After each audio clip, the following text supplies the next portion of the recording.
નમસ્કાર, આપ જોઈ રહ્યા છો સ્પાર્ક ટુડે ન્યૂઝ। બોડેલીની શેઠ એચ શિરોવાલા હાઈસ્કૂલ ખાતે અદ્યતન લાઇબ્રેરીનું ઉદ્ઘાટન સમારોહ યોજાયો। લાઇબ્રેરીના ઇનોગ્રેશન કાર્યક્રમની શરૂઆત પ્રાર્થના અને દીપ પ્રાગટ્ય કરી કરવામાં આવી। અમદાવાદની સિલ્વિન એડિટિવ્સ પ્રાઇવેટ લિમિટેડ કંપનીના ફાઉન્ડર પ્રદીપભાઈ ચોકસી દ્વારા CSR ફંડના ડોનેશનથી બોડેલીની નામાંકિત સંસ્થા એવી શેઠ એચ શિરોવાલા હાઈસ્કૂલમાં અદ્યતન લાઇબ્રેરીનું ઉદ્ઘાટન તેમના હાથે રિબિન કાપીને કરવામાં આવ્યું। પુસ્તકાલયનું ઉદ્ઘાટન કરતા હું ખૂબ લાગણી અનુભવું છું, સુખની।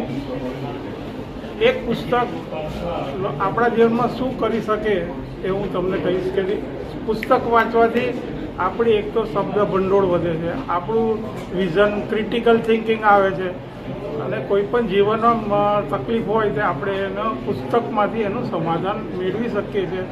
મારે પુસ્તકાલય આ કરવા પાછળનું કારણ એ છે કે આજના જે વિદ્યાર્થીઓ મોબાઈલમાં પોતાનો સમય ગુજારે છે એના કરતાં ઓછામાં અડધો કલાક કે કલાક પણ જો પુસ્તક વાંચશે અને એમનું જ્ઞાન વધશે તો એ જીવનમાં આગળ આવશે। કારણ કે આજનો યુગ જ્ઞાનનો છે અને એ જ્ઞાન કેવી રીતે એપ્લાય કરવું એના પુસ્તકો અમે અહીંયા બધા વસાવ્યા છે।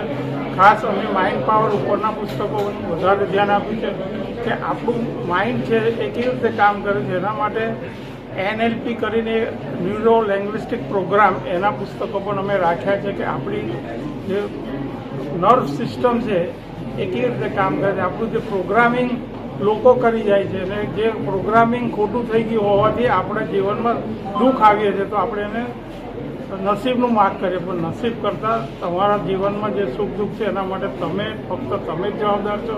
અને જો પુસ્તકો તમે વાંચશો તો તમે એમાંથી બહાર આવી શકો। કઈ સ્કૂલમાં ભણતર કરવામાં આવ્યું? આ સ્કૂલ કઈ છે અને કઈ સ્કૂલના અંદર? શેઠ એચ શિરોવાલા હાઈસ્કૂલ। કઈ કંપની દ્વારા? અમારી company સિલ્વિન additives private limited Ahmedabad. શું નામ તમારું? આપનું નામ? પ્રદીપ ચોકસી।